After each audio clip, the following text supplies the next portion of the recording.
Welcome everyone. We're going to start.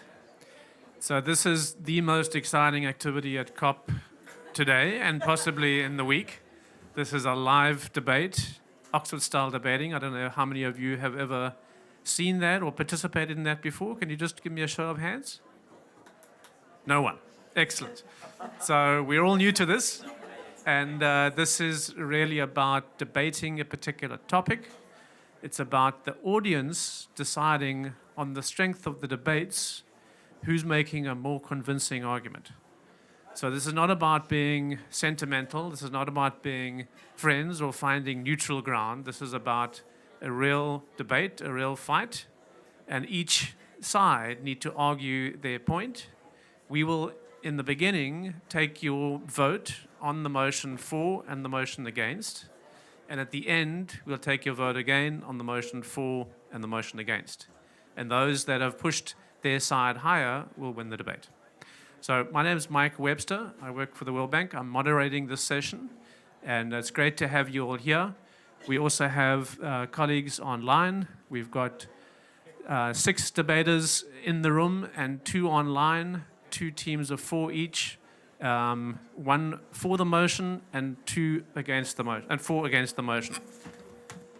And the motion is, this House believes that traditional methods aren't working and we need to rapidly switch to drastic new strategies for climate and water management.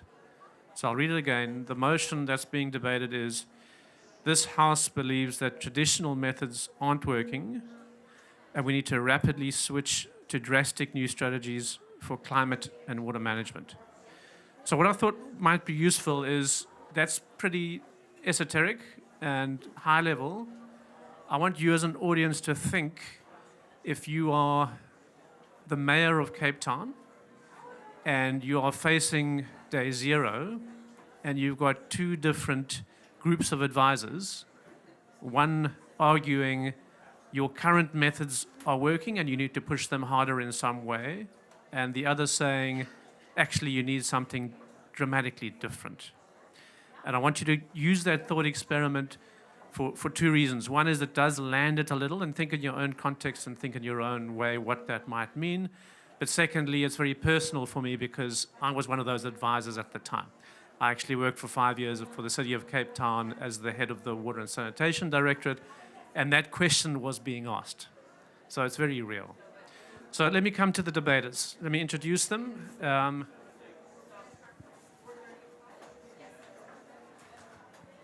I won't have time to go through all the bios, but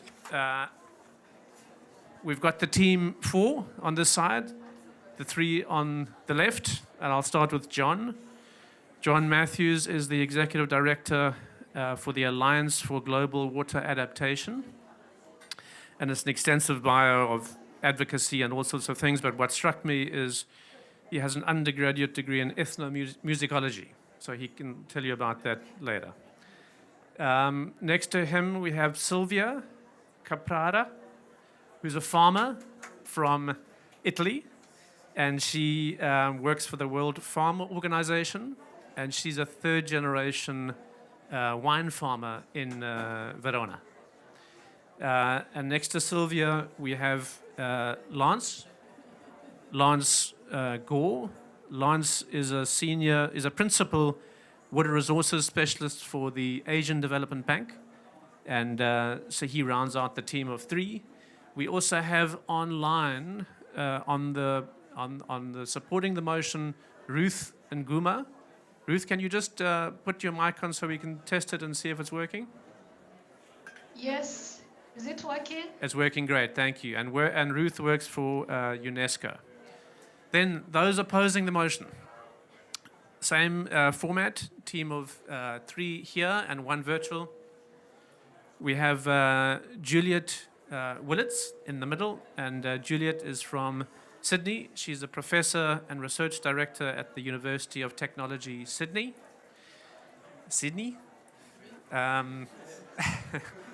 Then we've got Pan A, who's a youth delegate from Myanmar, but she's also an Oxford PhD candidate. in the Water Policy Unit at the University of Oxford. And then thirdly, we've got David Gonzalez, who's a policy officer at the Global Resilience Partnership, and he's based in Mexico, coming out from Mexico.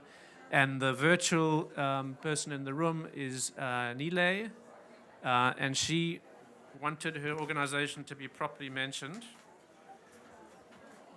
And it is IAHS, which is the International Association for Hydrological Sciences. Nila, did I get that right?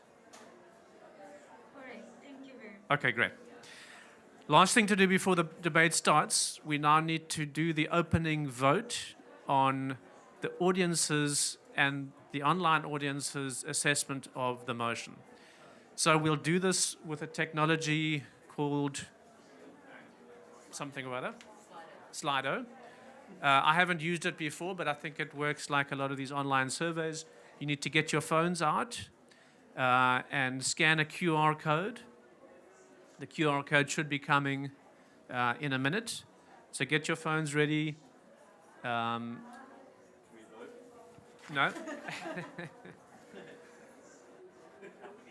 So you can see the motion again up there.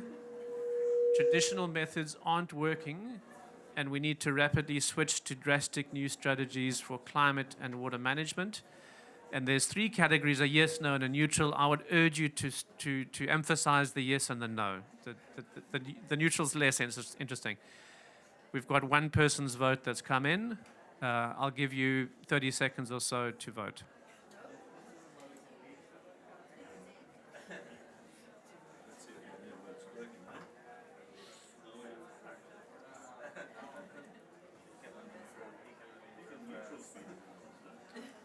Is anyone struggling with the technology?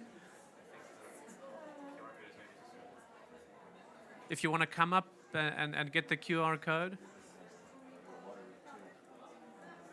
So just zoom in your camera to try and get the QR code to fill out your photo. That might help. And if there's online participants, please vote as well.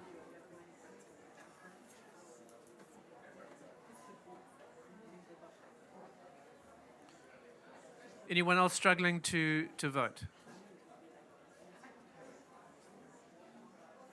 At the moment, it's looking like the no votes have their work cut out for them. We'll give you another 20 seconds.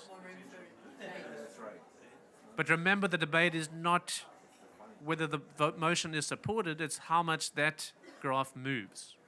So if now it's at 79% and 14%, and afterwards the 79 is a lower amount, then the other side may well have won.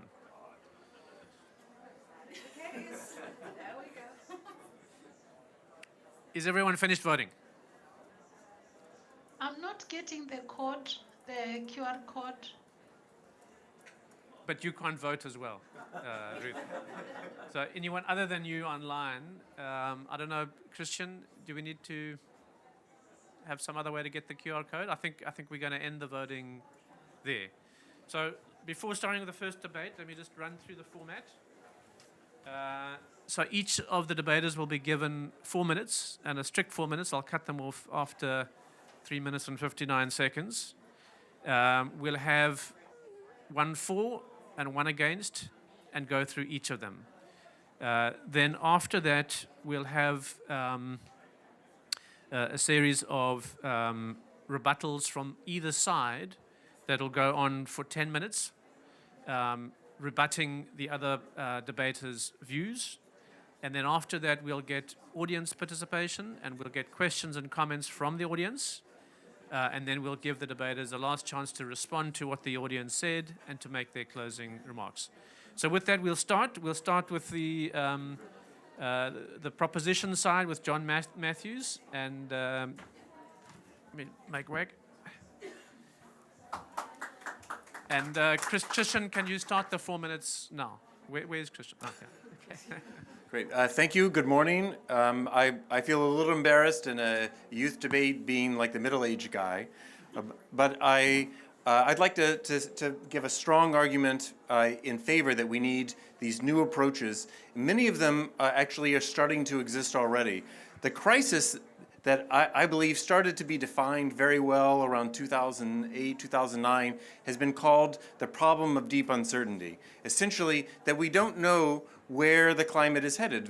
In many places we are seeing more droughts, but we're also seeing more floods there too. And the reverse is happening at the same time. So how is it that we try to navigate between these two endpoints? So traditional water management views one future. A climate resilient perspective has to view multiple futures.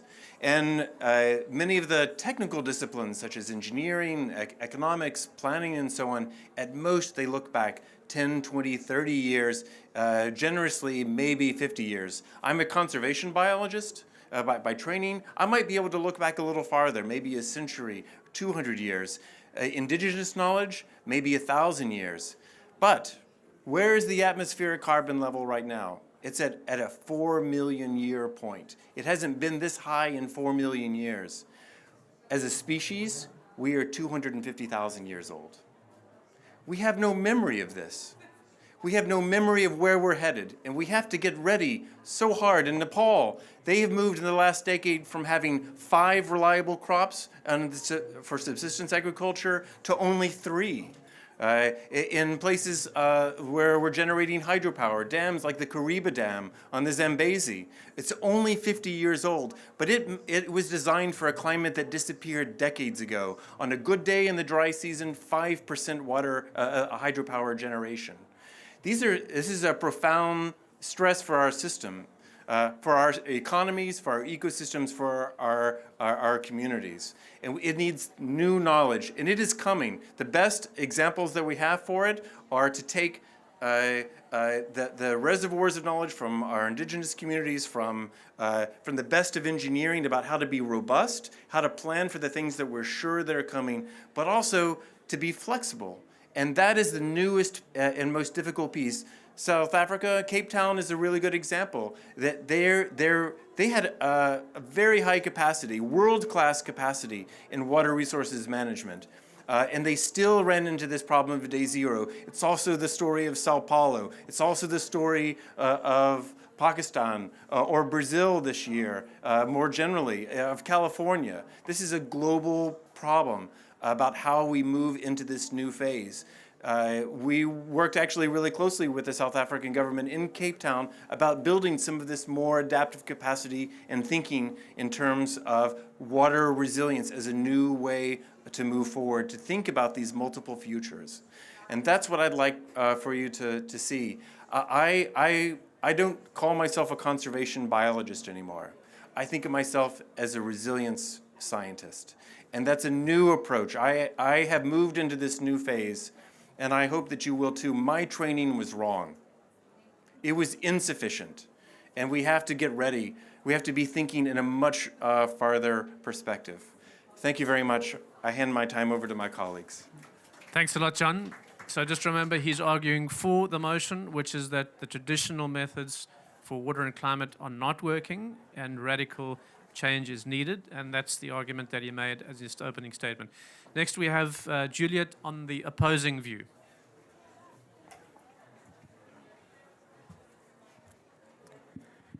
Thank you. So many leaders have told us that in times of peril, it's tradition that holds us together, that helps us find a way forward. Tradition is the glue, and it helps us build from what we already know.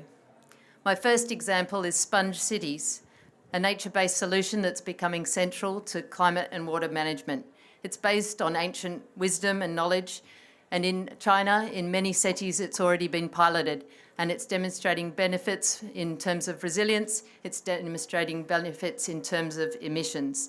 It's been so successful that more than 70% of the cities in China are looking to follow this approach. And then turning to sanitation, which is an area in which I work, climate change is impacting sanitation systems everywhere, and we're seeing flooding that's leading to spread of pathogens and disease in multiple places like Mozambique and elsewhere. But we have already knowledge of what to do about it. Do you know when sewage was first invented? 4000 BC in Babylon. It's an old solution. We already know how to deal with it. Even some of the more recent methods like activated sludge, etc., they were invented 100 years ago. The issue is not so much that we don't have the methods, the issue is that they haven't been prioritised and funded. A case in point, if we come again back to the Cape Town example, does anyone here know what the Mayor's first action was in response to Day Zero? It was to quadruple the pipe replacement in the water and the sewers pipes. That is a basic operation and maintenance activity that we know should have been done earlier, but it wasn't and hadn't been prioritised. It doesn't mean that we don't have the solutions, it just hadn't been chosen to be implemented. And as I've listened this week to so many different people coming up with the solutions that we know need to be implemented, I want to refer back to Stefan Umbrook, who spoke in a panel here a few days ago. He was reminding us that early warning systems deliver a benefit of a 9 times return on investment, a simple intervention that we know can work. Similarly, infrastructure resilience, a 5 times return on investment, or mangrove protection, a 5 times return on investment. And we also already have many of the solutions we need for the water governance issues we're going to face. So we heard the UN Climate Working Group talk about how we're going to need 1/3 of the water that at the moment is allocated to agriculture. We're going to need it for the net energy transition. That's only going to increase the need for us to rely on the methods that we know that work in water governance. That's methods of involvement, inclusive participation, engagement, and negotiation. It's about understanding the trade-offs that we need to make. And coming to those trade-offs, I come to my last and most important message, and that's about Indigenous water knowledge. I've been lucky enough this week to spend a lot of time with Phil Duncan, who is an Aboriginal Gomeroi man from Australia, and hearing him speak and remembering how much we need to honour and listen to their traditions of how people, land and water interact and can live in harmony. If we were listening to those voices, we'd make different decisions to what we're making today. We wouldn't be looking to exploit resources in the way that we are, but we would looking to work within sustainable limits, leaning on knowledge that we've had for millennia. So in conclusion, what we need is not drastic new measures that are only going to increase unknown effects and uncertainties for us. What we need to do is rely on voices like Phil's to build on tradition and no regrets approaches that we know will work. Great. Thanks a lot, Julia. A hand for Juliet. So she's arguing the traditional methods are working. It's a question of doing more of them. Now we go to Sylvia, our farmer from Verona. And she's arguing now for the motion.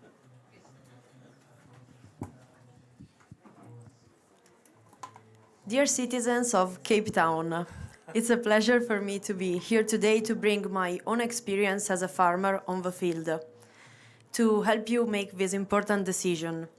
You know, farming needs water, and as Juliet was saying, sometimes farming needs a lot of water in order to provide people with food.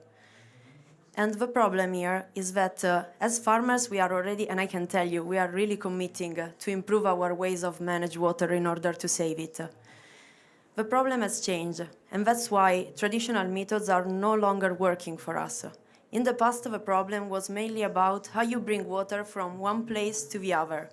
And if you studied the Roman Empire at school, you should know that as Italians, we were pro in doing that.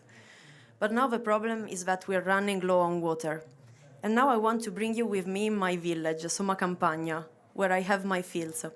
It's a small village close to the city of Verona, and there it was a very dry place in the past. But hundreds of years ago, they started building a canal, built with shovels and hard working, and it really changed the face of my land, to a dry place, to a place which is still thriving on agriculture. But the problem now is that we're running low on water. Consider that from January to April of this year, we had a decrease in the percentage of water of 96% of rainfalls. And so we cannot rely anymore on the traditional methods.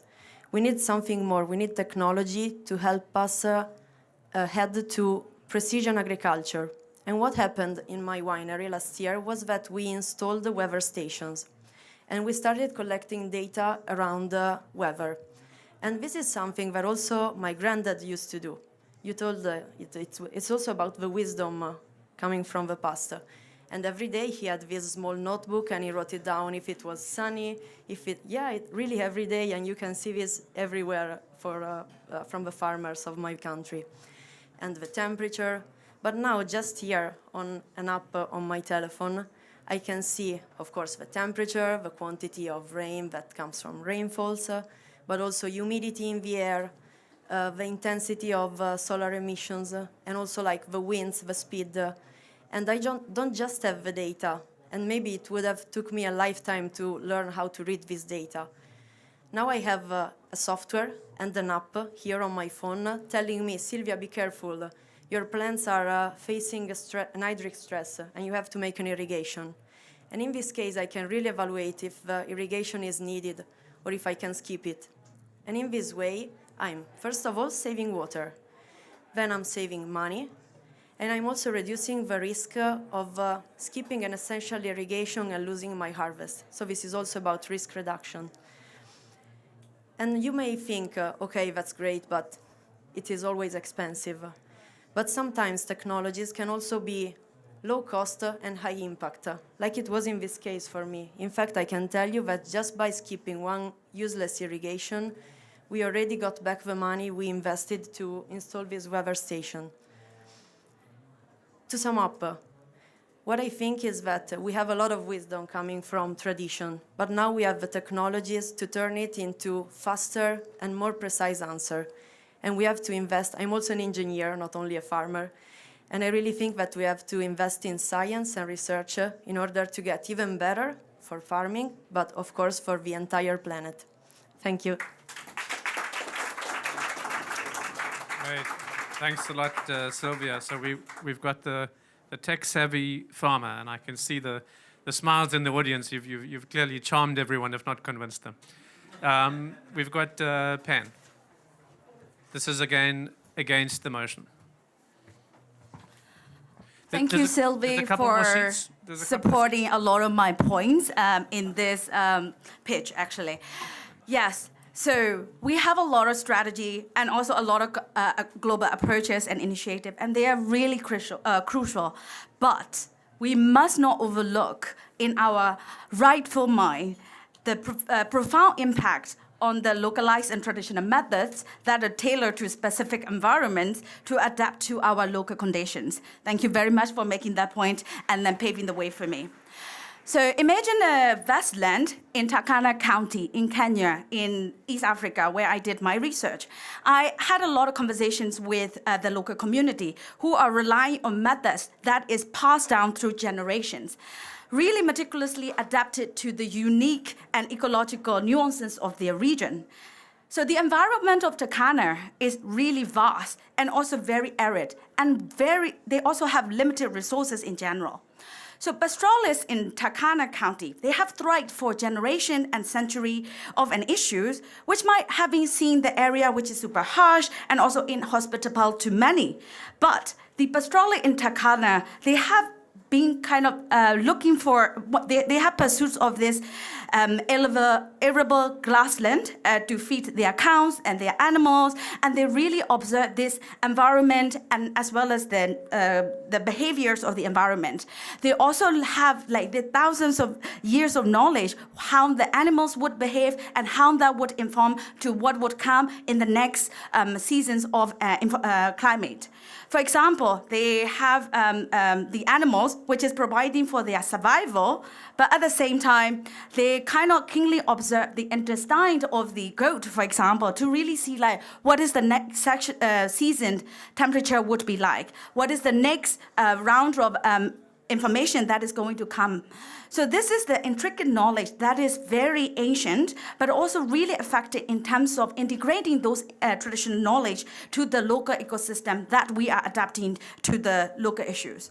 So this ability to predict whether the patterns of the information and also the identifying, for example, suitable grazing land using these traditional methods really have ensured the survival of their livestock, especially also their own survival in general. So these localized knowledge and adaptations to the local environments really have allowed them to thrive where the environment where it's not suitable. So these practices, they are not just about survival, they reflect a deep reflection for nature and also a sustainable way of living. So it is a holistic approach that is considered not just an immediate needs, but also the long-term substance of their community, which is also the delicate balance of their ecosystems. So this story of Takana pastoralis really underscores the importance of preserving and integrating these traditional methods and also the contemporary approaches that is needed for climate and water management. It is a testament to the efficacy and relevance of local adaptations, as well as showing that in the global challenge, localized wisdoms can really offer invaluable solutions that are rooted in centuries of knowledge and observations. In conclusion, yes, it is truly, we need to address the complex challenges of climate and water management. We must recognize, really integrate the value of those localized and traditional methods. They offer a nuanced understanding of the local ecosystem, as well as the practices that might sometimes be overlooked in a more generalized approaches. So let's not disregard this invaluable wealth and depth of knowledge, but also let's harness it, let's use it and mix it with modern science and create solutions that resonate with the heartbeats of the local community. Thank you. Excellent, and everyone's staying very much within time. Thanks a lot, Pan. So you're the conservationist arguing against the motion. Now we've got Lance arguing for.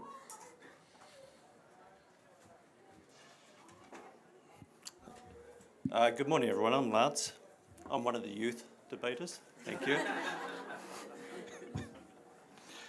Just look at the state of it. Look at where traditional methods have gotten us. For a moment, let's ignore our collective technological, economic, social, and well-being progress that we've made since the days that we came out of our proverbial caves and were fighting the dinosaurs.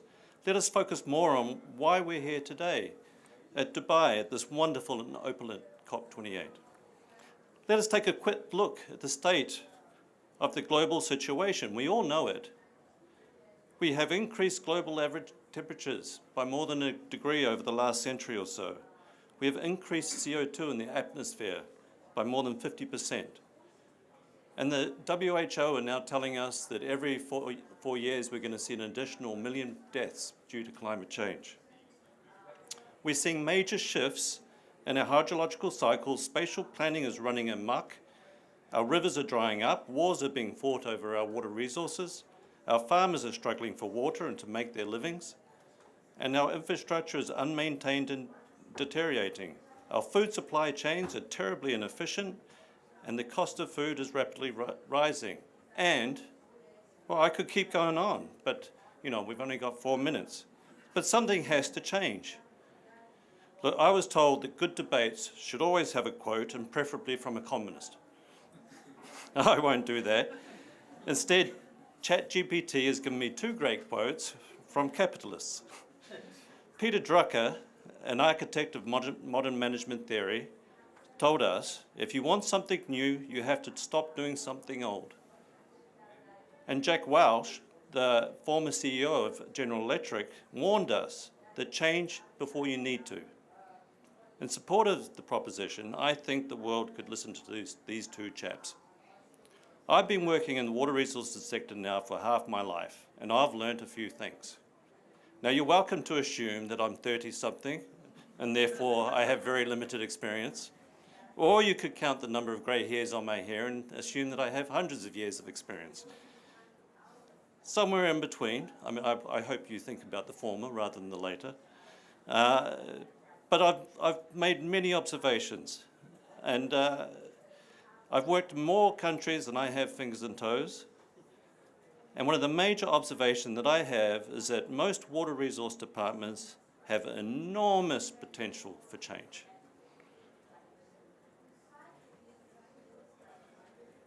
I've lost my space. Have enormous potential for modernising themselves to improve the way they function as organisations, to improve the way they operate and maintain their systems, and to improve the performance of their service delivery. Management of our river basins need drastic attention. Our river basins are the true examples of tragedy of the commons. So many basins around the world suffer from too much demand and too much mismanagement. Climate change is just making this worse. New strategies are needed to gather and archive data, to use the data and modern tools for forecasting, allocating and monitoring, and to use that data for collective and agreeable management. We need good spatial planning and preservation of our natural capital. We need to operate and maintain the existing infrastructure we have in a financially sustainable way. I work for ADB, and I can tell you too often we are asked to finance projects that we only invested in a few years ago. Had they just been maintained well, they would be providing excellent service to the farmers. We need to ensure that management of our river basins includes representation of our ecosystems. We have 1 minute. Well, no, 30 seconds. Not 30. We have the knowledge and science and the tools readily available. We need to support our policy makers, treasuries and finance departments to make it happen. This is where the new approaches are needed. As my colleagues have said, my friends here on the panel, traditional knowledge is there, but the new system is needed to bring that to the forefront. Great. Thank you. Thanks a lot. Thanks a lot, Lance.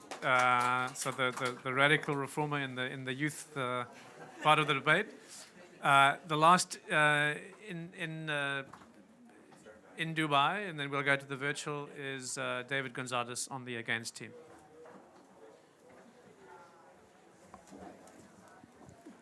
Thank you, everyone. I was hoping we could get a little bit of wine and music, given the confirmation of the panelists. But given that we don't have that, we do have a great discussion on whether we need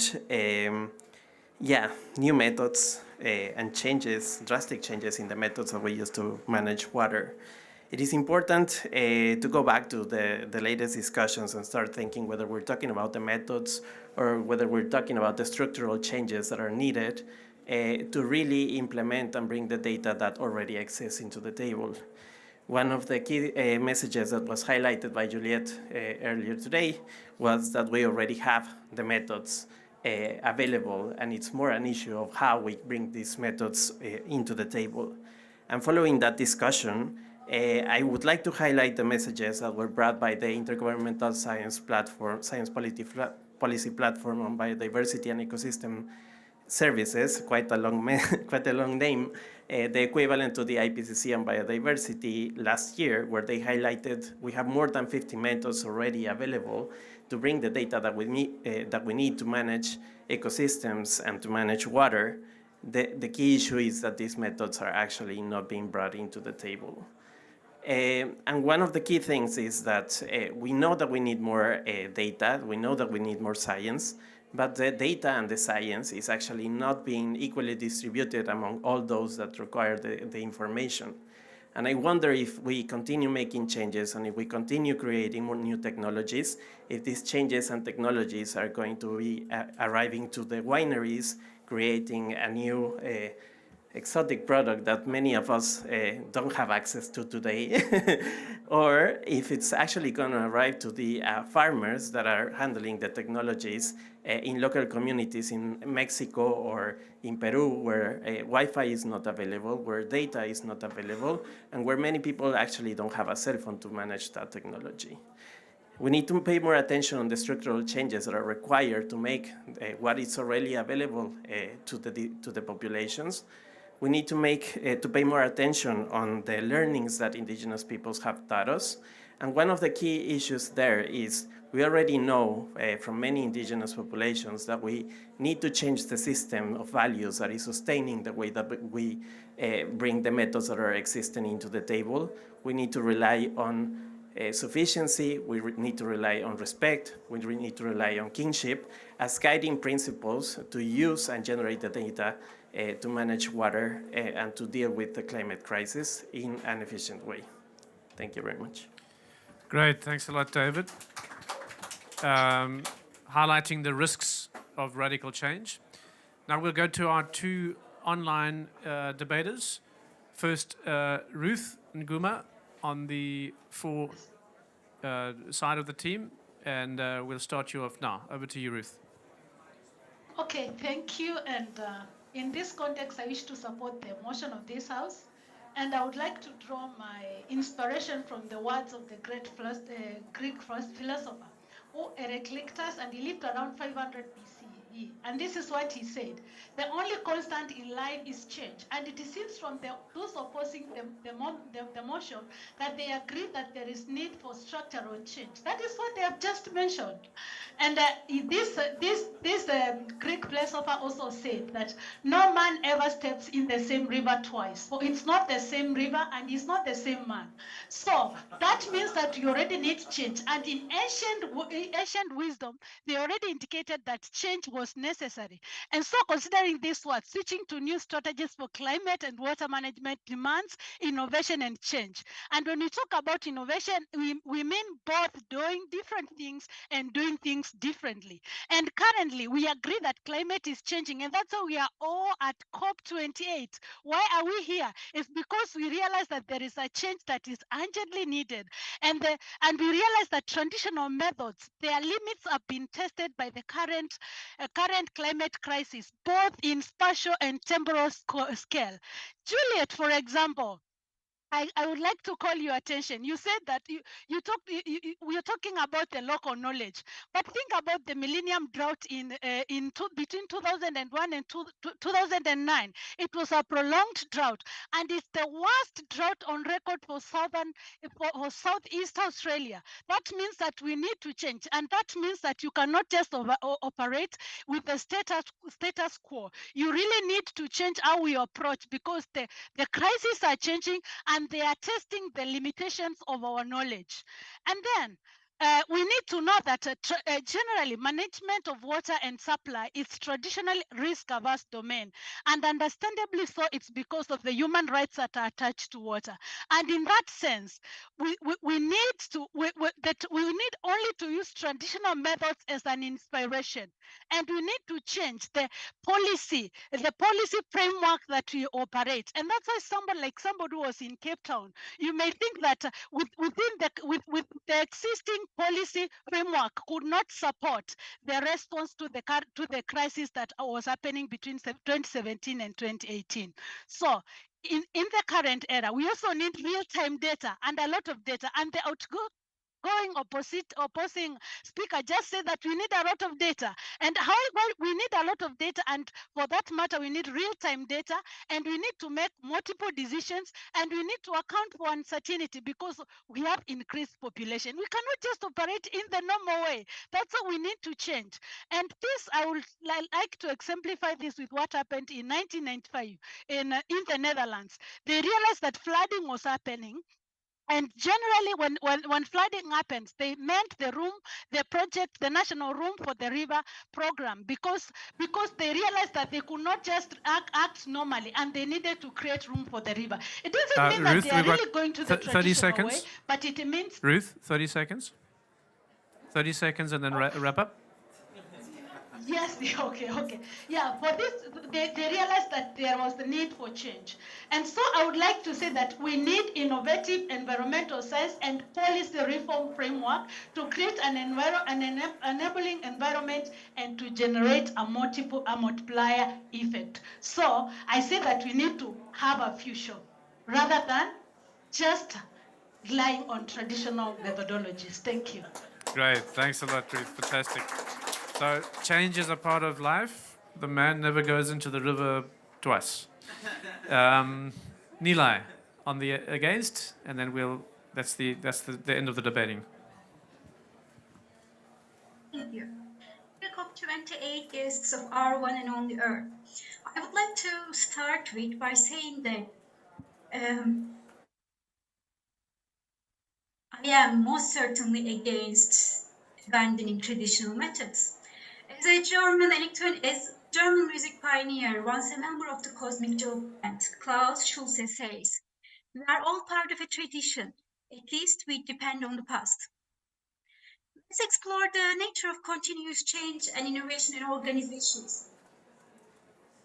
According to a well-known article in Administrative Science cited 7,000 times in the last 26 years, key characteristic of industrial organizations that continuously change is the ability to establish links in time through explicit organizational practices that address past, present, and future time horizon, as well as the transitions between them. So, there can be no innovation without traditions, period. The fact of the matter is, traditional methods can be inherently the most effective drivers of innovation, which can appear in the form of posters such as open science and citizen science. Going on with the open science example, openness, transparency, and reproducibility in research can greatly contribute to evidence-based policy and practice. Perhaps a better example is the case of hydroclimate predictions. For example, river flow forecasting, which has been traditionally done with physics-based models.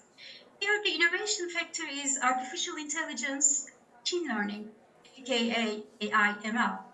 As a hydrologist with roots in science, I can tell you that the power of neither only innovative methods nor only traditional methods is high enough. So, hybrid models leverage the strength of both modeling approaches. And recent research highlights the value of operational examples that are currently in use for hybrid predictions. Thus, we of course need traditional methods, and in the case of hydroclimatic systems modeling, we need them to be able to produce more accurate flood and drought forecasts. In short, my message is clear. The very essence of evolution in better tackling water and climate issues lies in not abandoning traditional methods, but rather building upon them. Thank you. Always a pleasure, applause. Cheers. Great, thanks a lot, Nile. Highlighting the sustainable integration that's possible in the traditional methods. So this is the end of the first phase. There's 2 more to go. The second phase is that we get each side to respond to the other side's argument, and they each get given 10 minutes. They can do it individually or they can do it as a team. It's up to them. And then we move to the third and last phase, which is the audience participation. We'd like you to challenge either team to make your own comments, and then we'll give both sides the final comment before you vote. Okay, so we'll move to the next phase. This is the those in favor. You're going to have 10 minutes to now rebut the views of your opponents, and you can do it together, or you can do it one of you. It's up to you how you do it. But we're going to give you 10 minutes in total. So the timing's up to you. So let's start the clock. It's gone.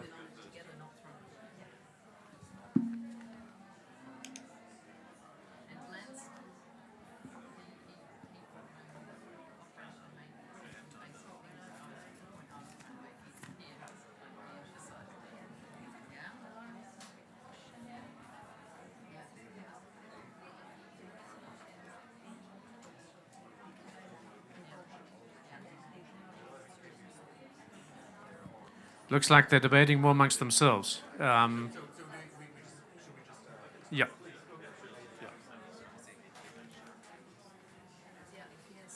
Okay, let's get the ball rolling, yeah? I think our friends on the other side of the motion made our case quite clear. You know, I mean, I think it can be accepted that traditional ways are great. They really are tools that we need to bring forth. I think that the problem and the breakdown in the system is really that we're not able to bring them forth. They're not being looked at, and this is where the new strategy is needed. We can't just keep relying on what has been done over the last few decades, just going through the motion, repeating what we're doing. We need a new way to bring this to the forefront. We need our policy makers, our decision makers, to take note, take respect of what some of these methods are, and also combine them with new technologies. You know, a lot of the technologies that we have today we didn't have yesterday. Remote sensing, the use of satellites. These aren't traditional, but they are vital, as my farmer friend said, Sylvia, she said, I mean, we come across this all the time. So new strategies are needed to bring the crisis of water management, water mismanagement, river basin planning to the key people, the key decision makers. And these are politicians. And now we recognize that politicians have to make decisions with limited capital goods, public goods, limited public funds. They're normally surviving in crisis mode. We need to make the case ourselves that they need to start planning, and they need to take more of a risk-based approach so they can allocate budget to set up these new systems and traditional systems, to mainstream it into their work plan, and to allocate enough budget and financing to make them attractive as a career path for government officials. Now, I have a project ongoing at the moment which is modernizing an irrigation system which is over 600 years. It was amazing. 600 years ago, the kingdom built this irrigation system. It provided great wealth to the kingdom and food security and water security. Do you know the method they made to enforce strict water control? He cut the heads off farmers that used more water than they were allocated. Now, is this a traditional system that we want to bring today? No. So we're using new technology. We're using remote sensing, we're using SCADA control, automation, and we're preserving the lives of the farmers. So, thank you.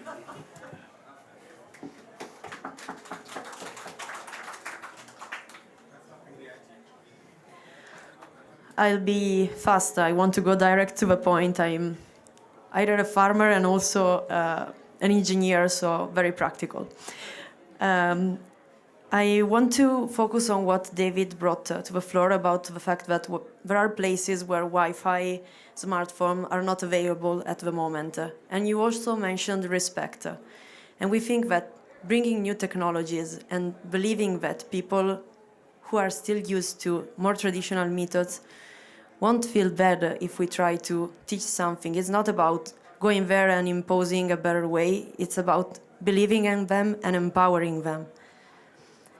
Then I was thinking about what Penn said, that of course, and I told it myself, we really believe in the wisdom coming from traditional methods. And there is this quote now, I don't remember the exact quote, but it's about sitting on the shoulders of our ancestors. And they made an effort to bring us up there, to see farther, to see something that, for the future, something that they could not see. It's nonsense like stepping down and walking hand by hand with them. And finally, also addressing Ruth, and thank you very much for your passion here. You say that change is necessary. And what I think is that, of course, it's not easy to bring Wi-Fi, to bring new technologies to to places that don't have these technologies at the moment. But trying to stick to old methods is just delaying the problem. And we know it's day zero. There is no more time. We're not running out of time. The time is over. Thank you.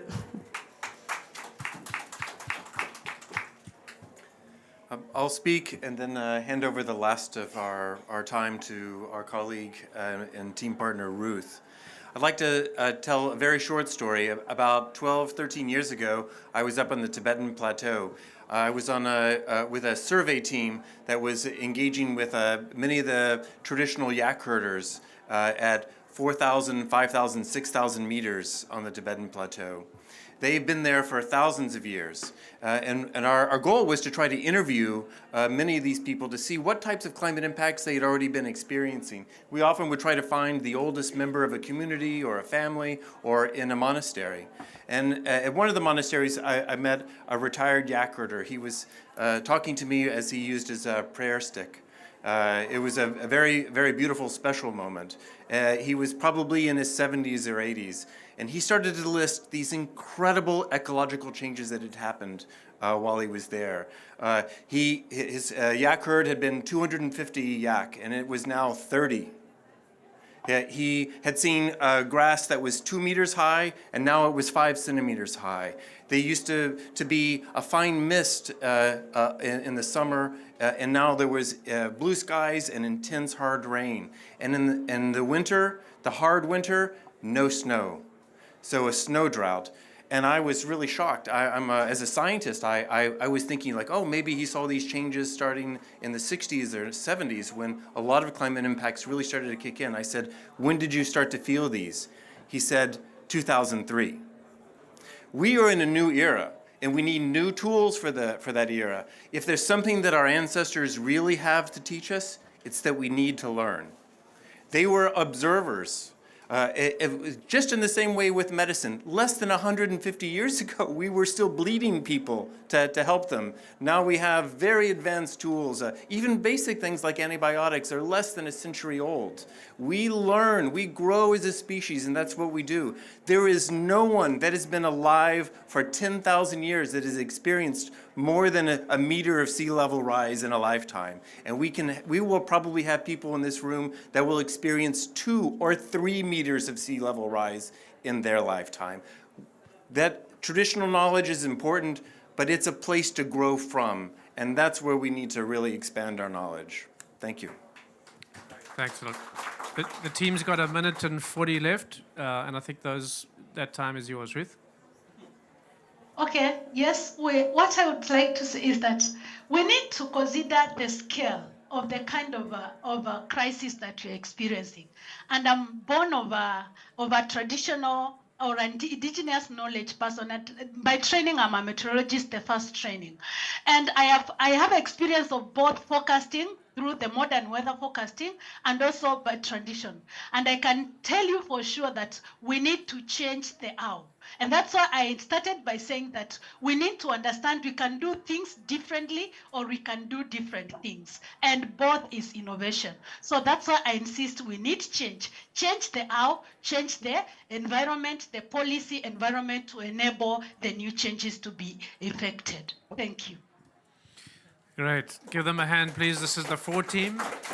Some fantastic cases there. As you heard from Lance, the old way is to cut their heads off, and they're arguing for something different. We'll now give the opposition team the same 10 minutes. So I'd like to start by saying our opposition actually haven't even been, the affirmative team haven't actually been arguing to the point that the whole statement that this debate is based on. They're supposed to be arguing that it's drastic new measures that we need, whereas they've been arguing actually on our side that we need traditional methods and incremental change that builds from that. So thank you for agreeing with the opposition's cause. In addition, these questions of the use of technology, we all agree that technology has its place, but if we do not build on Indigenous knowledge and connection to land, to water, and have values that guide our use of technologies, it's going to take us in the wrong direction. The reason we're all here at COP today is that the capitalists that our friend Lance here has liked to quote have brought us into this age of over-exploitation of resources across the world and has led to climate change, why we're all here. So surely we need to think differently, otherwise we're perpetuating that direction. My last point is to come to John's statement that his original training was wrong. Now, if we're all just going to take our disciplinary knowledge that we've spent years building up and throw it out and say we have to, need a completely new starting point, how are we ever going to move forward? Of course, we need to build from that existing knowledge and, yes, bring it together in more integrated ways, but we certainly don't need to say that it's wrong. I'll pass to my team members. Thank you, Juliet. So what I've been hearing from the opposition is that traditional methods have been working, and then we need to work more on that statement. So thank you very much for that statement. What I would like to bring in here is about the new knowledge that we have been talking about. In the 60s, the banks and other development agencies have brought into the engineering solution to the local communities. And then I think 60 years later, we kind of go there that these are not working. We need to go back to nature-based solutions. So my question here is like, don't we have those kind of nature solutions already there with the community? And then now we are repackaging them as a sort of like a new way of a solutions. So I think I would like to end this note with whether we are catalyzing our traditional knowledge with the new technology, or are we repackaging and selling it in a new way? Thank you.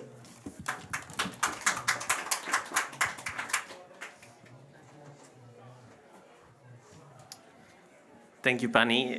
That makes a great connection with also not only repackaging, but also establishing new structures to implement these methods that already existed, now restricting people from actually being able to do the practices that they already, that they already undertaken. I have an example from a community in Oaxaca where we try to implement projects that actually were based on initiatives that they had already taken for years, but now bringing them from the top down level, what this led was to situations where communities that used to have communal ties no longer wanted to work together because this actually restricted them to have access to financial resources. It is important, therefore, to really consider whether we need these really rapid changes in the way that we're doing things, or we need to step down, pause a little bit, think a bit more through the things that we're doing, think about the potential and negative impacts of the projects that we're trying to implement on the ground when trying to build adaptation and resilience for all, and also think about the connections that when we try to undertake water management, what is the impact that it can have in many other aspects of life of people. It is important to therefore not continue being motivated by the short-termism, instrumental motivations of rapid changes that we are trying to generate here, and maybe look back into the things that have already worked and motivate and pursue the things that we know that are working at the local level. Thank you. Nile. Yes, so I have the pleasure to be the last debater. I would like to take this opportunity to make you think debate itself, then analogy, make things clear in your mind. Okay, so you are born to this world, you are a human, right? You spend your life just parenting yourself, you become your own boss, and then suddenly you have a small living being that you have to take care of. You become a parent. And when you take care of this child, the baby, the toddler, when she or he cries or something doesn't work with him, her, do you say yourself, oh, I'm a bad parent, let's change me. Like, let's find another mom for this little bundle of joy. Do you say that? I wonder. No. You stay in your position, you are still the same mom, change your perception, you change your,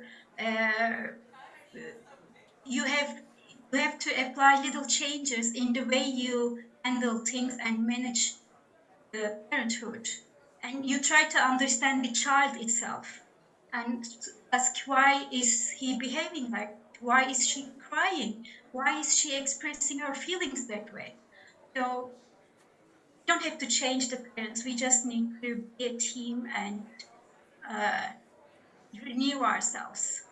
So that's my point. And I think it addresses many of the arguments raised by the debaters. Thank you. Great. Let's give the opposition team a final hand.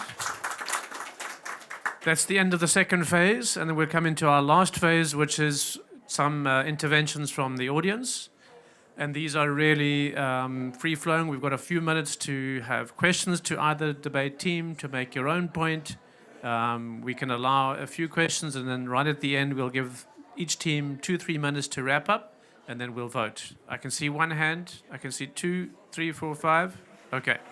I'll pass the mic. Please identify yourself. Thank you so much. My name is Oyesje Clinton Liberty, and I'm from Uganda, the East African region. And I'm glad that at least one of the panelists has been in East Africa, so thank you so much. But at the same time, I also want to thank the debaters. You had invaluable conversations, and very powerful as well. So thank you so much for that. I have 2 questions. First of all, I would like to say that I'm against traditional methods, and I would like to see resonating solutions for our communities. But my question is this. One is that local communities, especially in least development countries, they still use traditional methods, and there is need for new technologies to bring the crisis of water management to an end. So my question is, how do we transfer some of these new technologies, or how do we transfer these capacity building sessions to least development countries so that we can also shift from traditional methods to resilient methods? Because it's very important that at least these least development countries that are at the front line of vulnerability when it comes to climate change impacts are also now getting to learn these resilient methods. So that's my first question. How do we transfer capacity building sessions to the least development countries so that we also understand the new resilient methods that can help us shift from the traditional methods? Just because, just like I said, most of the least development countries, especially in the local communities, they are still using traditional methods, which is still a very big challenge. Number two, the second question is, what are those capacity building communication tools that we can put in place to help create public awareness of these new technologies that can help these farmers in local communities to know these new irrigation methods, these new water for climate methods that can help us shift from traditional methods. So we need to understand those capacity building communication tools that can support us in all ways. Thank you so much. Thanks a lot. Appreciate that. The gentleman at the back. Let's keep our questions brief. Good morning. I am Barend Uys. I'm from the Southern Africa Agri Initiative in South Africa. We've got the privilege to do agricultural development projects in the real deep rural areas of South Africa, where the land is communally owned by communities that are still governed by their traditional structures, royal families. And in our practical experience, there's a real need for development, modernization, and technology. The fact of the matter is we are working in the soil with our own hands. Before we are there, people can only plant vegetables once a year because there's only one rainy season. We implemented solar pumps with a borehole, with a dripper irrigation system, and now there can be 3 harvests throughout the year.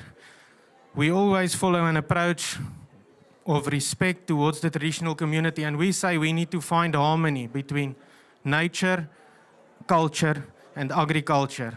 And that harmony between nature and culture, that agriculture is exactly that point. But I can promise you, in some areas where we go, the only water available to the community is water that they capture on their roofs. We only have one rainy season. They are dependent on water trucks delivering water to them. So I can just tell you, if you want to make a real impact in the deep rural areas where we really need development, where people currently do not produce a surplus, we cannot do so without technology. And to bridge that gap, we need finance for those of us that are really doing the development there. Thank you. Thanks a lot. There's 3 in the front, from the left, from my left. No, please use the mic, because there's some people online. Okay. So I'm Maheen Malik, and I'm from Alliance for Water Stewardship. My question is basically from the opposing team, that how could you suggest something that, do we have the same problems that you're suggesting, that we use the same methods and solutions, considering if we have new problems now, can we use the solutions that existed prior, considering that's not what's happening? And secondly, I come from Pakistan. We've been using the Wara Bandi, the traditional method, and it has not been working. That's one very prime example from the local land. So yes, thank you. To the next to you. Bula Ol, Safira from the Pacific, from the Fiji Island. Very interesting indeed, that the combining of these two here in one place. Yes, if you have to go to my island, you'll be surprised that you will be told to bathe in the sea and you have only one bottle of water to rinse yourself. From ages ago till today. I just came back a month ago, and this still the same. I'll have to go and bathe in the sea, and I have only one bottle of water to rinse my body. Otherwise, I'll be given a bottle of coconut oil to rinse my body with. This has been the tradition in that island of mine. And I'm just listening here. If we are going, I heard the Uganda asking how we are going to capacity build into this to bring the technology that you want. If you have to bring the technology, you'll bring the desalinizations so that we can have water from the ocean in. And you have to do capacity building on these people because they are happy where they are. They collect water. This is another thing I want to bring the three of you, traditional and the science. I want to bring the spiritual bit into it because my island country, they have no water. They only rely on rain, as it mentioned before here, and they will pray. They're very resilient people. As soon as they see the water tank is low, they'll go to their church and pray. Thank you. Thank you very much. And I think the last one is next to you. Yeah. My name is Anna Nwadi, and I am from a remote island called Kiribati. I believe, anybody know Kiribati here? Oh, thank you. Yeah, Kiribati is only 1 to 3 meters above the sea. This is a very critical issue for water. And hearing of both modern technologies and traditional knowledge. And as an indigenous people, we rely heavily on our own traditional knowledge to get water. In Kiribati, we don't have all those modern technologies to support our people because there is no financial issue or technology is so far. How long can we wait for this modern technology before our people get really sick? So that is what my worry. Now, like her, they rely heavily on rain. We rely heavily on underground water. And this is a risk. We need to work hard. And as resilient people, we still are happy and are able to get our water where we can, despite the drought that has been prolonged, including the, the hurricanes and other things, but we are not really affected by that. Only the impact that we have is water. So people have been very sick, especially the children are being affected because sometimes we go with saline water and that's what they have to get to drink. There's nowhere to run away. If we are trying to save our water, we boil it, it's become saline. So how can we wait? How long are we going for those modern technology to reach our people? Because we are really far and we are not considered in this space because we are just looking at all those modern technology with big nations who have money to provide them with all those modern technology. Thank you.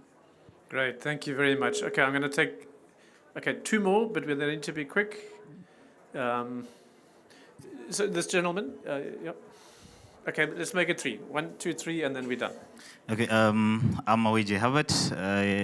I'm happy that Slavery is on board. I also came with the WFO, the World Farm Organization. I have one question to ask, but also a concern.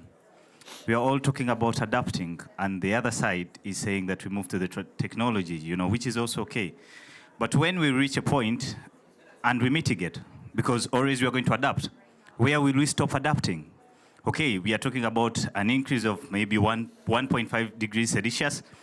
When we are moving toward 3, 4, 5, 6, so we keep on adapting, getting new technologies. If we look at the traditional methods, they have been there for quite some time. Maybe we try to improve them slowly. And one of us here was saying, could we take baby steps to move from one step to another rather than taking us very fast as we're taking us? Soil sensors are good.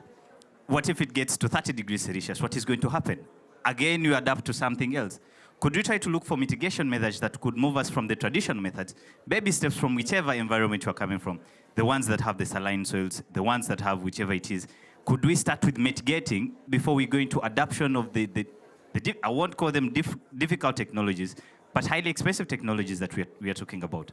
Thank you. Thanks a lot. 2 quick ones. Behind you, the gentleman with the glasses, and then the one behind that, and then we're done. Yeah, thank you very much. My name is Johannes Surunda from Namibia, south of Africa. I think in view of the discussion, from where we are sitting in Namibia, which is an arid country, we are for the modern technology. So if you look at our challenges which we're experiencing in terms of climate change, we are suffering more on the variability part, whereby the onset and offset of rainfall keeps on changing. So that affects in terms of how do we ensure that there's water available for the people. Sometimes we receive rainfall, it only lasts maybe for a period of a month, and then it's gone. Sometimes it starts late, sometimes it starts on time. So those challenges, they bring a lot of problems, especially to us who are planning to ensure that there's water available. Now, my question to the panelists is that on the issue of technology transfer to developing countries, what are the considerations? Because from where we are sitting, in terms of technology, we are very far. We need this technology to ensure that we adapt to this climate variability and also the financing part. Thank you very much. Thanks a lot. And last question behind. Yes, good morning and thank you. My name is Moses Bakora from Uganda, East Africa. Growing up in Uganda, we had two seasons, two rainy seasons a year. But the trend has changed for farmers. Actually, we are now advised to only plant during the last season of the year. The first season is unpredictable. People plant and end up getting their crops and plants are dry in the fields. So it is becoming a big challenge, especially for the small-scale farmers who are planting for home consumption, especially the first part of the year, because the first season used to be between March and April, but now from March to around September, people are not planting anything, and it is leading to lack of food for those small-scale farmers who grow food for their own consumption. Even when it comes to the commercial farmers who used to plan and do 2 seasons a year, they are now being pushed and forced to do 1 season, only the last season of the year. So it is affecting both the small-scale farmers and the commercial farmers. But the most hit are the people who are growing small-scale foods for their own consumption. How can these people be helped and supported as we adjust to 1 season a year from the former 2 seasons we used to have in a year? Thank you so much. Great, thank you so much. I think the questions have been excellent. I'd like to give a round of applause to the panelists, to the audience. I mean, you've located us in East Africa, in Uganda, in Namibia, in South Africa, in Pakistan, and Fiji, and Kiribati, that these are real issues for real people. And we're not trying to make light in this format, but we are trying to debate it intellectually to bring some kind of solutions to that. And I do know that all of the panelists do have that in heart. This is just a particular format to try and tease out an argument, but you've really helped locate this in real issues. The last part of the debate before we vote is to give each side a final turn, just 2-3 minutes. We don't want to go through, just select one if you can to represent you. And we'll just give you 2-3 minutes to respond to any of the points made by the audience or any of the questions, and to make your final closing remark, and then we'll vote. So we'll start with the for group, and then we'll go to the opposition. You want to do it the other way around?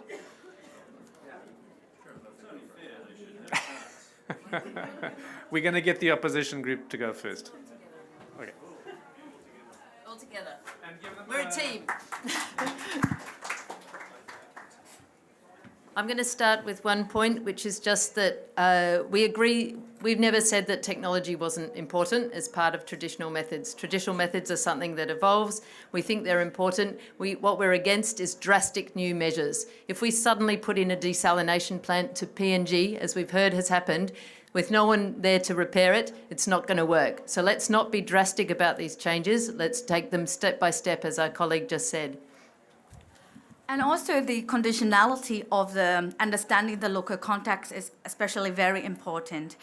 When we are really introducing these drastic changes, where is the trust building process? Do we, the people, the local community, do they just accept these drastic changes without really knowing about the effects of it? How are we going to build these bridges between the traditional community and local community with the new changes, which is vulnerable to them? How are we going to do that? So that is a food for thought. Thanks. And just to add to that, the importance to generate the spaces to actually use the technologies and the methods that already exist that can be successful, the need for South-to-South knowledge sharing as well, as there are many water management tools that already exist that are available, but we need to generate the proper structures to actually be able to use them properly across contexts. Ruth, we'll give you 30 seconds. I'm in the proposition, not in the opposition. Sorry, Nile. Sorry. That should be me, I suppose. Sorry, I over to you. fully agree with the remarks that my team has made, and due to the time constraints, I will not add further. Okay, perfect. Let's give the opposition a round of applause. So they're saying they're not averse to technology, they're averse to dramatic change, and they want to be responsible about how they don't also challenge the crisis part of it. It's just how exactly to deal with that. We go on the floor. 2-3 minutes. I'll go first. What I'd like to start off by saying is real heartfelt empathy with many of the colleagues who spoke from the Pacific, from East Africa, from Southern Africa, from South Asia, that these are incredibly urgent issues. And I think you very eloquently said that there are major gaps, and knowledge and technology is part of it, but also the ability to make sure that you feel heard and that you are buying into these, and also that there are financing mechanisms that reflect it. I believe these are all part of these new steps. I very much understand the kind of fear around not moving step by step. What I worry about is that we're in a race.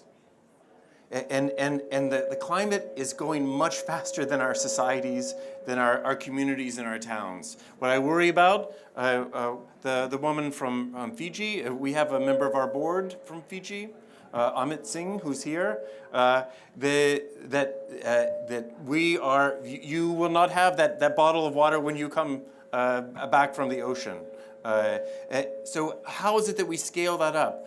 It really is this, the need to have more dramatic changes. A very quick, very personal story about the choices that I'm worried about.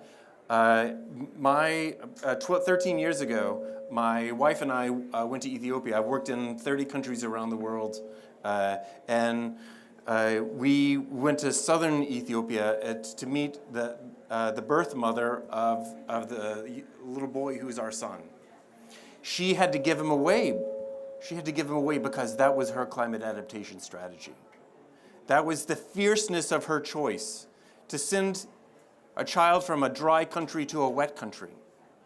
What we need to do is make sure that those are not the kind of choices that we're faced. Those are the radical, family-altering, community-altering, economy-altering situations that we're in. And my son, I'm proud to be connected to Africa through him. I'm proud to be connected to so many countries in their climate ambitions and to be able to support them. My colleagues here, Abu and Kuhn from UNESCO, they've been working on translating these new capacities into many languages and developing capacity building programs that actually many colleagues here have gone through. So we are in that race and we're running with you. Thank you. Thanks very much. I think that we don't have time for everything. Yeah. Let's give the four team a final applause. Great. Okay. Now it's come to the very final moment, and this is the voting. You remember in the beginning, the voting. I don't have the numbers offhand. So when we voted in the beginning, it was 81% yes. In other words, 81% supporting the motion, traditional methods aren't working, and we need to rapidly switch to new strategies for climate, water, and management. Now, vote again. Zoom into that QR code. Ask for assistance from your neighbor if you're not able to do it. Come forward if you want to come there. Those others that didn't vote in the beginning, you can vote now. That's fine. Remember, you're voting on on the motion that's on the screen? No, that's just 3 people.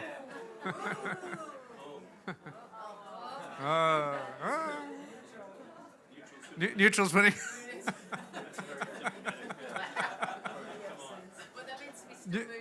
Yeah, that's true. That's true.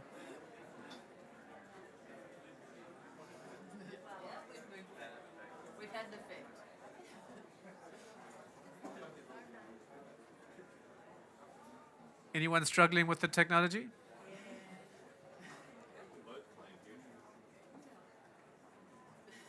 Who still needs to vote?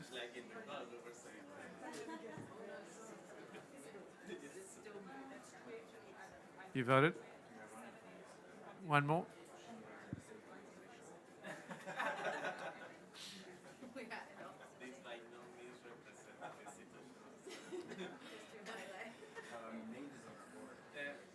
Has everyone voted?